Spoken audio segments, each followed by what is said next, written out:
فرزند زہرا یہ حالات برے ہیں۔ کاشانۂ بصیرت ایک ایسا مکمل یوٹیوب چینل جس پر محروم بصارت کے لیے بالخصوص اور تمام افراد کے لیے بالعموم سینکڑوں کی تعداد میں اسلامی کتب دستیاب ہیں۔ لہذا گزارش ہے کہ آپ اپنی ذمہ داری نبھاتے ہوئے کاشانۂ بصیرت کو سبسکرائب کرنے کے ساتھ ساتھ بیل آئیکن کو پریس کیجیے تاکہ آپ علم کے حصول کے ساتھ ساتھ مذہب اہل بیت کی اشاعت میں بھی اہم کردار ادا کرتے رہیں۔ کاشانۂ بصیرت، کاشانۂ بصیرت، کاشانۂ بصیرت۔ فرزند زہرا یہ حالات برے ہیں۔ السلام علیکم ورحمۃ اللہ وبرکاتہ۔ سامعین، آپ سماعت فرما رہے ہیں علامہ طالب جوہری صاحب کی کتاب حدیث کربلا۔ آج ہم آپ کے سامنے اس کی 12ویں ریکارڈنگ پیش کر رہے ہیں، صفحہ نمبر 143۔ عنوان ہے مکہ سے روانگی۔ شیخ مفید فرماتے ہیں کہ حضرت مسلم بن عقیل کا خروج کوفے میں منگل کے دن 8 ذی الحج 60 ہجری کو ہوا، اور آپ بدھ کے دن روز عرفہ 9 ذی الحج کو شہید ہوئے، اور حسین علیہ السلام نے مسلم کے خروج کے دن روز ترویہ مکہ سے عراق کی طرف رخ کیا۔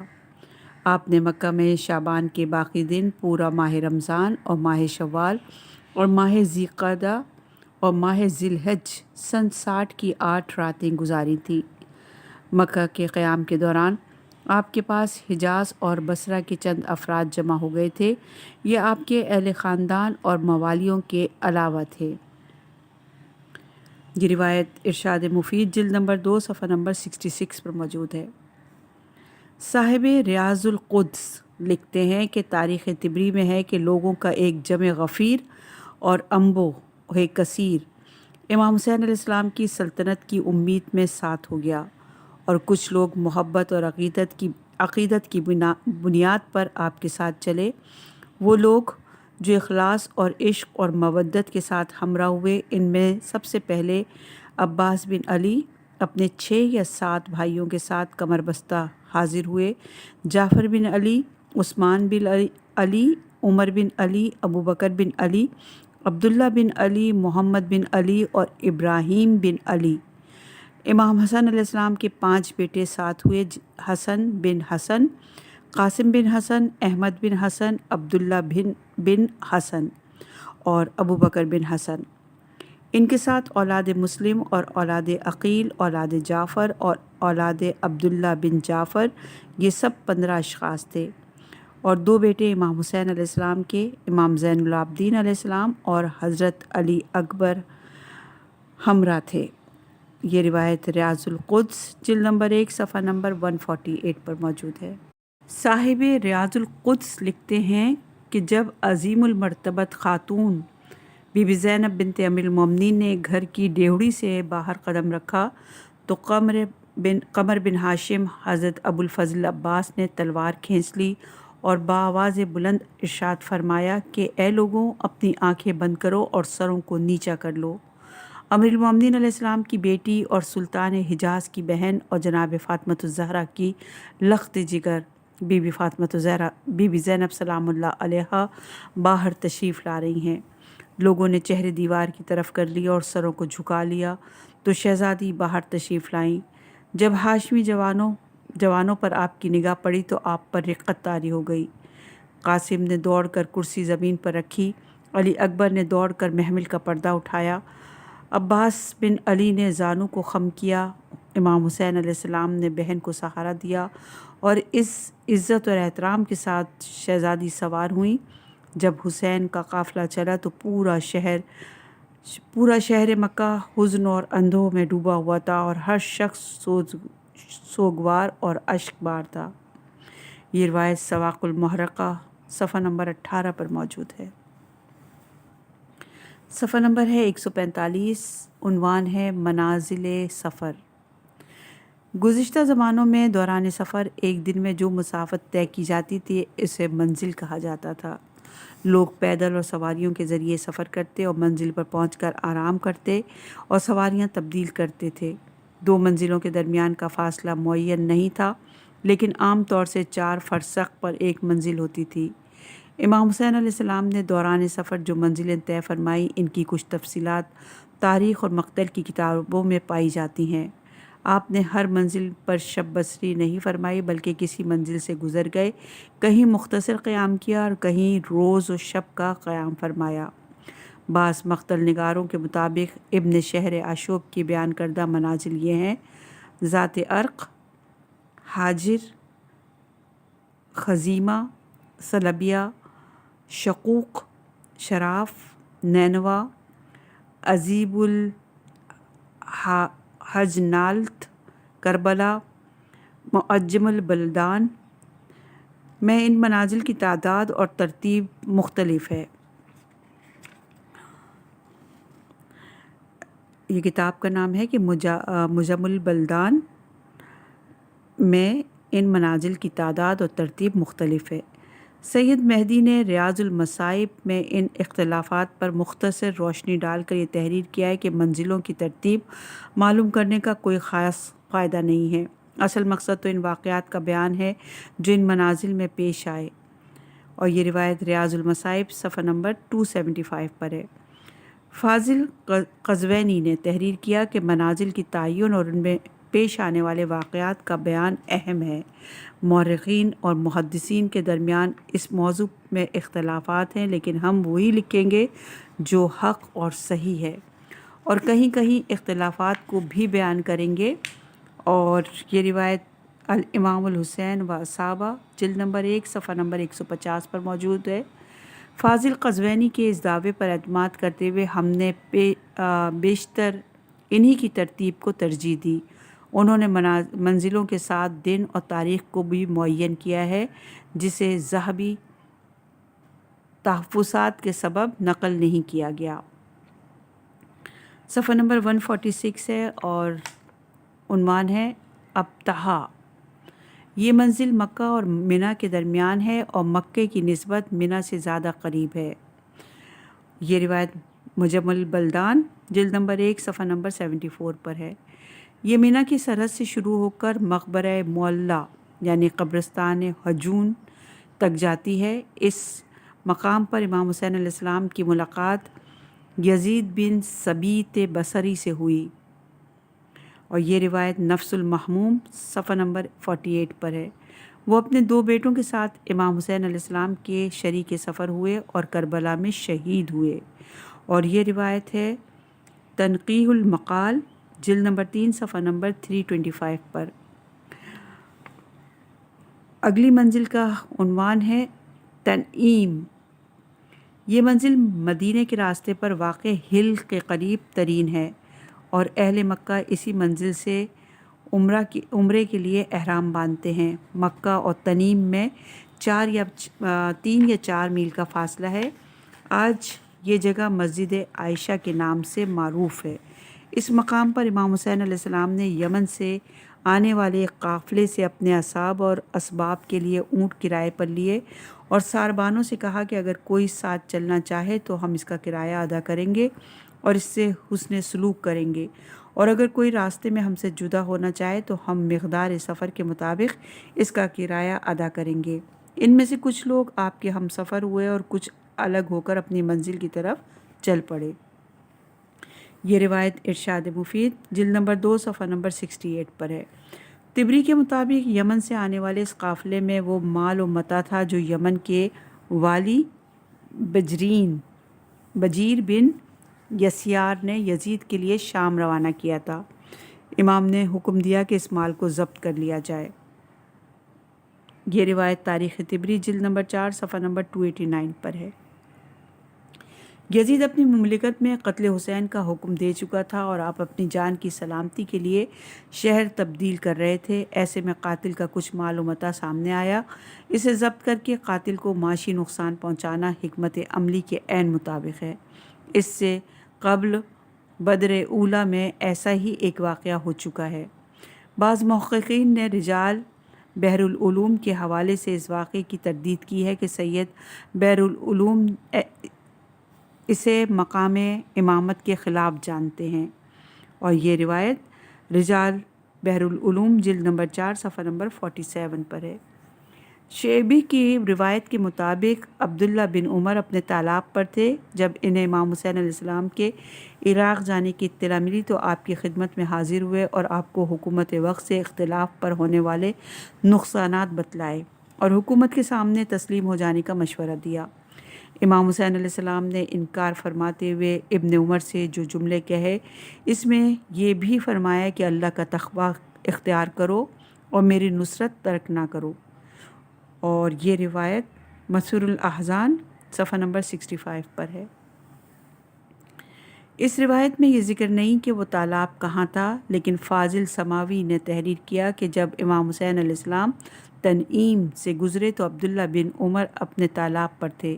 انہوں نے امام حسین علیہ السلام کو منع کیا، لیکن امام نے قبول نہیں کیا اور وادی عقیق کی طرف چلے گئے، اور یہ روایت ابصار العین صفحہ نمبر 28 پر موجود ہے۔ وادی عقیق مدینے کے قریب ایک جگہ کا مقام ہے، ایک جگہ کا نام ہے۔ اگلی منزل ہے صفا، صاد فے الف اور حلوے والی ہے، صفا۔ حنین اور علامت حرم کے درمیان مکہ جانے والوں کے بائیں جانب واقع ہے۔ اسی منزل پر فرزق نے امام حسین علیہ السلام سے ملاقات کی۔ فرزق کا بیان ہے کہ میں سن 8 ہجری میں اپنی والدہ کے ساتھ حج کے لیے مکہ جا رہا تھا اور ناقے کی مہار میرے ہاتھ میں تھی۔ میں جیسے ہی حرم کے حدود میں داخل ہوا میں نے اونٹوں کی قطار دیکھی۔ پوچھنے پر معلوم ہوا کہ یہ حسین بن علی کا قافلہ ہے اور آپ اسلحوں اور تلواروں کے ساتھ مکہ سے باہر جا رہے ہیں۔ میں آپ کی خدمت میں حاضر ہوا اور سلام کے بعد عرض کی کہ اللہ آپ کی خواہشوں اور تمناؤں کو پورا فرمائے۔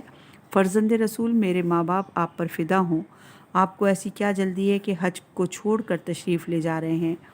آپ نے فرمایا کہ اگر جلدی نہ کرتا تو گرفتار ہو جاتا۔ پھر آپ نے مجھ سے پوچھا کہ تم کون ہو؟ میں نے کہا میں عرب ہوں اور خدا کے واسطے اس سے زیادہ نہ پوچھیے۔ آپ نے فرمایا جہاں سے آ رہے ہو وہاں کے لوگوں کے بارے میں کچھ بتلاؤ۔ میں نے عرض کی آپ نے یہ سوال ایک باخبر شخص سے کیا ہے۔ لوگوں کے دل آپ کے ساتھ ہیں لیکن ان کی تلواریں آپ کے دشمنوں کے ساتھ ہیں۔ قضا اور قدر اللہ کے ہاتھ میں ہے، وہ جو چاہے گا وہی ہوگا۔ امام نے فرمایا تم نے سچ کہا، امور اللہ کے ہاتھ میں ہے اور ہر دن اس کی ایک شان ہے۔ اگر خدا کا فیصلہ وہ ہوا جو ہم چاہتے ہیں اور وہ جو ہماری مرضی کے مطابق ہے تو اس کی نعمتوں پر شکر ادا کرتے ہیں، اور وہی ادائے شکر کی طاقت کا عطا کرنے والا ہے۔ اور اگر اس کا فیصلہ ہماری مرضی کے مطابق نہ ہوا تو جس کی نیت حق ہو وہ تقوی اس کا مزاج ہو اور وہ اپنی خواہشوں سے دور نہیں رہے گا۔ میں نے عرض کی کہ آپ نے سچ فرمایا، اللہ آپ کو آپ کی خواہشوں میں کامیاب کرے اور پریشانیوں کو آپ سے دور رکھے۔ پھر میں نے مناسک حج اور کچھ دوسرے مسائل پوچھے، آپ نے جوابات دیے۔ پھر آپ نے اپنی سواری کو آگے بڑھاتے ہوئے کہا السلام علیکم، تم پر سلامتی ہو، اور پھر ہم جدا ہو گئے۔ یہ روایت ارشاد مفید جلد نمبر 2 صفحہ نمبر 67 پر موجود ہے۔ اکثر مورخین فرزق کے سے ملاقات کا تذکرہ کرتے ہیں لیکن اس بات میں اختلاف کرتے ہیں کہ ملاقات کہاں ہوئی۔ ارشاد کی اس روایت میں یہ ملاقات شہر مکہ کے باہر لیکن حدود حرم میں ہوئی۔ دینوری، طبری اور ابن اثیر نے یہ ملاقات صفا میں لکھی ہے۔ طبری کی روایت ابو مخنف میں صفا اور روایت حشام میں حدود حرم کا ذکر ہے، اور یہ روایت الاخبار الطوال صفحہ نمبر 245، تاریخ طبری جلد نمبر 4 صفحہ نمبر 290، تاریخ کامل بن اثیر جلد نمبر 4 صفحہ نمبر 16 پر موجود ہے۔ بعض لوگوں نے یہ بھی تحریر کیا کہ امام حسین علیہ السلام نے اس موقع پر یہ اشعار پڑھے۔ ترجمہ ہے کہ اگر دنیا عمدہ اور نفیس شے شمار کی جاتی ہے تو پھر وہ گھر جہاں اللہ سے اجر ملے گا اعلیٰ اور خوب تر ہے۔ اگر بدنوں کو موت ہی کے لیے بنایا گیا ہے تو انسان کا اللہ کی راہ میں تلوار سے قتل ہو جانا بہت برتر اور افضل ہے۔ اگر لوگوں کے رزق تقدیر میں ہے تو پھر انسان کا تلاش رزق میں کم کوشش کرنا زیادہ بہتر ہے۔ اگر اموال کی جمع آوری کے بعد اسے چھوڑ ہی کر جانا ہے تو جو چیز چھوڑ دی جانے والی ہو اس میں انسان بخل کیوں کرتا ہے۔ اگلا پڑاؤ ہے وادی عقیق اور صفحہ نمبر ہے 149۔ یہ وادی ذوالحلیفہ کے نسبت مکہ سے زیادہ قریب ہے۔ صاحب مراصد الاطلاع نے اسے عقیق المدینہ لکھا ہے، جس سے پتہ چلتا ہے کہ مدینہ کے مضافات یا قریبی علاقے میں ہے۔ اس علاقے میں پانی اور سبزہ بہت ہے اور آبادیاں کثرت سے ہیں۔ اس منزل پر عبداللہ بن جعفر طیار کے دونوں صاحبزادے اون اور محمد اپنے والد کا خط لے کر امام حسین علیہ السلام کی خدمت میں حاضر ہوئے۔ اس خط میں یہ تحریر تھا کہ امام حسین کوفے کا ارادہ چھوڑ کر مکہ واپس آ جائیں۔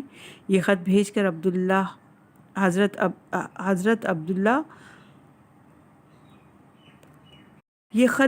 کر عبداللہ حاکم مکہ کی طرف روانہ ہوئے اور اس سے امان نامہ حاصل کیا۔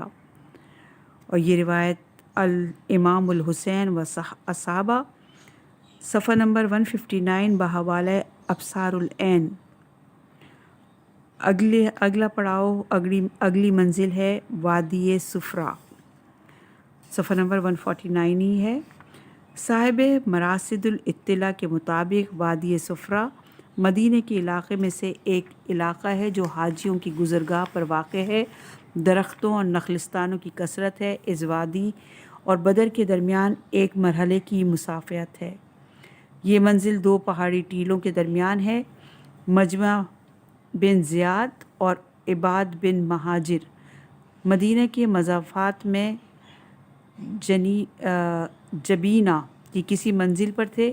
جب امام حسین علیہ السلام مکہ سے روانہ ہو کر اس منزل پر پہنچے تو دوسرے لوگوں کے ساتھ ان دونوں افراد نے اس منزل پر آپ سے ملاقات کی اور یہ سب آپ کے ساتھ ہی رہے یہاں تک کہ مذکورہ دونوں افراد کربلا میں شہید ہو گئے۔ اور یہ روایت ابصار العین صفحہ نمبر 201 پر ہے۔ اگلی منزل ہے مدینہ۔ ابو مخنف کے طرف منسوب مقتل الحسین میں مذکور ہے کہ جب مسلم بن عقیل اور ہانی بن عروہ کی شہادت کے بعد ان کی خبریں آنی بند ہو گئیں تو امام حسین علیہ السلام کو شدید رنج و قلق ہوا۔ آپ نے اہل خاندان کو بلا کر اپنی اس کیفیت سے آگاہ کیا اور مدینہ کی طرف کوچ کرنے کا حکم دیا۔ پورا خاندان آپ کے ساتھ مدینہ آیا۔ امام حسین علیہ السلام اپنے جد کی قبر مبارک پر گئے اور قبر سے لپٹ کر شدید گریہ وزاری فرمائی، پھر غنودگی میں چلے گئے۔ خواب میں رسول اللہ صلی اللہ علیہ وآلہ وسلم کو دیکھا کہ فرما رہے ہیں کہ میرے بیٹے جلدی کرو، بہت جلدی کرو اور جلد ہمارے پاس آ جاؤ، ہم تمہارے مشتاق ہیں۔ اور یہ روایت مقتل ابو مخنف صفحہ نمبر 61۔ اس روایت میں جناب مسلم اور ہانی کی شہادت کی خبر کا مکہ میں موصول ہونا بتایا گیا ہے، اور یہ بات تاریخ کی شہرت عام کے خلاف بلکہ خلاف واقعہ ہے۔ علامہ کسفری نے ماتین میں مختصر سے فرق کے ساتھ اسے نقل فرمایا ہے، اور یہ روایت الماتین فی مقتل حسین جلد نمبر 1 صفحہ نمبر 108 اور 109 پر کچھ فرق کے ساتھ موجود ہے۔ صاحب ناسخ التواریخ نے بھی مقتل ابو مخنف کے حوالے سے تحریر کیا ہے کہ جب آپ نے مکہ سے کوفے جانے کے لیے سفر اختیار کیا تو مدینے سے گزرتے ہوئے دوبارہ قبر رسول کی زیارت فرمائی۔ محمد حنفیہ نے آپ کی خدمت میں حاضر ہو کر عرض کی کہ میں نہ تلوار اٹھا سکتا ہوں نہ نیزہ تھام سکتا ہوں اور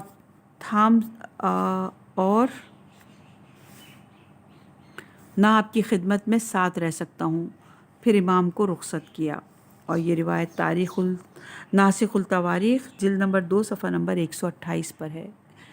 صاحب ریاض القدس نے ایک سرخی قائم کی ہے، حضرت کا مکہ سے مدینہ آنا اور مدینے سے عراق جانا۔ اس کے بعد تحریر فرماتے ہیں کہ میرے والد نے ریاض میں یہ لکھا ہے کہ امام حسین علیہ السلام نے جب کوفے کے لیے مکہ سے سفر اختیار کیا تو مدینے آ کر